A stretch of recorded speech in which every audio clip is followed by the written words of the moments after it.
తొలిసారిగా Sheikh corporation chairman గా తనను ఎన్నుకోవడం ఆనందంగా ఉందన్నారు. పార్టీ అధిష్టానానికి, స్థానిక నేతలకు కృతజ్ఞతలు తెలిపారు. ఈ నెల 5న విజయవాడలో ప్రమాణ స్వీకార కార్యక్రమం జరగనుంది.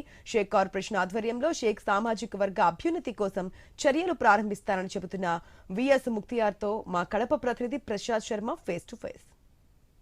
ప్రభుత్వం బీసీ సంక్షేమ శాఖ ఆధ్వర్యంలో ఏర్పాటు చేసినటువంటి 52 కార్పొరేషన్లో Shaik welfare and development corporation ఒకటి, రాష్ట్ర వ్యాప్తంగా దాదాపు 40 లక్షల పైన ఉన్నటువంటి ఏదైతే ఈ వర్గానికి చెందినటువంటి సంబంధించిన చైర్పర్సన్ను ఏర్పాటు చేయడం జరిగింది. అందులో ప్రొద్దుటూకి ఎప్పుడూ లేని విధంగా ప్రొద్దుటూకు సంబంధించిన మైనార్టీ నాయకుడు విఎస్ ముక్తియార్కు చైర్మన్ పదవి ఇవ్వడం జరిగింది. 5వ తారీఖున ఆయన ప్రమాణ స్వీకారం చేయబోతున్నారు. ఈ నేపథ్యంలో ఈ షేక్ వెల్ఫేర్ డెవలప్మెంట్ కార్పొరేషన్ తరఫున ఆ వర్గాన్ని ఏ రకమైన సేవలు అందిస్తారని కనుక్కోండి. సార్ చెప్పండి, షేక్ వెల్ఫేర్ కార్పొరేషన్ చైర్మన్గా ఎన్నికారు, ఎలా అనిపిస్తుంది, తర్వాత భవిష్యత్తు ఏ కార్యక్రమాలు చేయబోతున్నారు? బీసీ వెల్ఫేర్ కింద ఈ షేక్ కార్పొరేషన్ వస్తుంది. ఆంధ్రప్రదేశ్లో రాష్ట్రం విడిపోయిన తర్వాత 5 కోట్ల జనాభా ఉన్నారు. దాంట్లో 45 లక్షల జనాభా ముస్లిం మైనార్టీలు ఉన్నారు. ఓన్లీ ముస్లిం మైనార్టీలు. ఈ ముస్లిం మైనార్టీలో షేక్ కార్పొరేషన్ అనేది ఒక సంస్థ పెట్టి దాంట్లో ఈ 45 లక్షల్లో 30 లక్షల మంది ఓన్లీ ఈ షేకులకు సంబంధించిన వాళ్ళు ఉన్నారు. ఈ షేకులకు సంబంధించిన వాళ్ళకే ఎందుకు కార్పొరేషన్ పెట్టినారు? మిగతా సయ్యదులు అయితేనేమి, పఠాన్లు అయితేనేమి, మొఘళ్ళు అయితేనేమి ఎందుకు పెట్టలేదంటే వాళ్ళందరూ ఓసీల కిందకు వస్తారు, వీళ్ళు బీసీఈ కిందకు వస్తారు. రాజకీయ రిజర్వేషన్లు అయితేనేమి, ఉద్యోగ రిజర్వేషన్లు అయితేనేమి, ఫీజు రిమర్స్మెంట్లు అయితేనేమి, ఇవన్నీ కూడా ఈ రిజర్వేషన్ల ద్వారా ఎక్కువ లబ్ధి చేకూరాలనే ఆలోచనతో ఈ షేక్ కార్పొరేషన్ అనేది నియమించడం జరిగింది.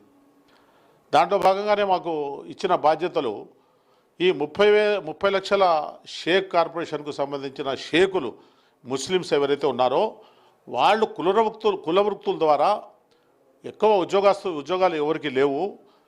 అనేక రకమైన టైలరింగ్ పనులు అయితేనేమి, మెకానిక్ పనులు అయితేనేమి, టీ షాపులు అయితేనేమి, పూల షాపులు అయితేనేమి, కూరగాయల మార్కెట్ అయితేనేమి, బంగారు పని చేసుకోవటం అయితేనేమి, అనేక రకాల కార్మికులు, లారీ డ్రైవర్లు అయితేనేమి, మెకానికల్ అయితేనేమి, అనేక రకమైన కుల వృత్తులతో వీళ్ళు జీవనం సాగిస్తూ ఉన్నారు. వీళ్ళందరినీ కూడా ఏ రకంగా మనం వృద్ధిలోకి తీసుకురావాలా, ఏ రకంగా వీళ్ళకు బాగుపరచాలా, వీళ్ళందరినీ విద్యావంతులను ఏ రకంగా చేయాలా, వీళ్ళకి ఏ రకంగా చేస్తే వీళ్ళ భవిష్యత్తు బాగుంటుందనే ఆలోచనతో చంద్రబాబు నాయుడు గారు ప్రత్యేకంగా ఈ కార్పొరేషన్కు నన్ను నియమించడం జరిగింది. మేము ప్రమాణ స్వీకారము జనవరి 5వ తారీఖున విజయవాడ బీసీ భవన్లో చేయబోతున్నాము. దానికి మా పార్టీ వాళ్ళు అయితేనేమి, మా అభిమానులు అయితేనేమి అందరూ కూడా పెద్ద ఎత్తున విజయవాడకు వస్తున్నారు. ప్రమాణ స్వీకారం అయిపోతానే మేము ముస్లిం ఈ షేకులకు సంబంధించిన మా కార్పొరేషన్కు సంబంధించిన వాళ్ళను గ్రూపులుగా ఏర్పాటు చేసి వాళ్లకు స్కిల్ డెవలప్మెంట్ అంటే ఏదైనా పని నేర్పేయటమా, వాళ్లకు చదువులకు ప్రభుత్వం నుంచి డబ్బు సహాయం చేయటమా, లేకపోతే వాళ్లకు ఏ రకంగా కార్పొరేషన్ల ద్వారా, మా కార్పొరేషన్ ద్వారా లోన్ల సహాయం ఏమైనా చేసి వాళ్లకు వ్యాపారాల్లో ముందుకు తీసుకుపోవటము, ఇట్లాంటి అనేక రకమైన ఈ 30 లక్షల మందికి ఇంకా పేదవాళ్ళు ఎవరైనా ఉంటే వాళ్ళందరినీ కూడా తీసుకొని మనము వాళ్లకు ముందుకు తీసుకొని పోయి తెలుగుదేశం పార్టీ బలోపేతానికి, వాళ్ళ అభివృద్ధికి తెలుగుదేశం పార్టీ వైపు ఉండే విధంగా పని చేయాలనే ఆలోచనతో నా మీద నమ్మకం వచ్చి నాకు ఈ పదవి ఇచ్చినారు.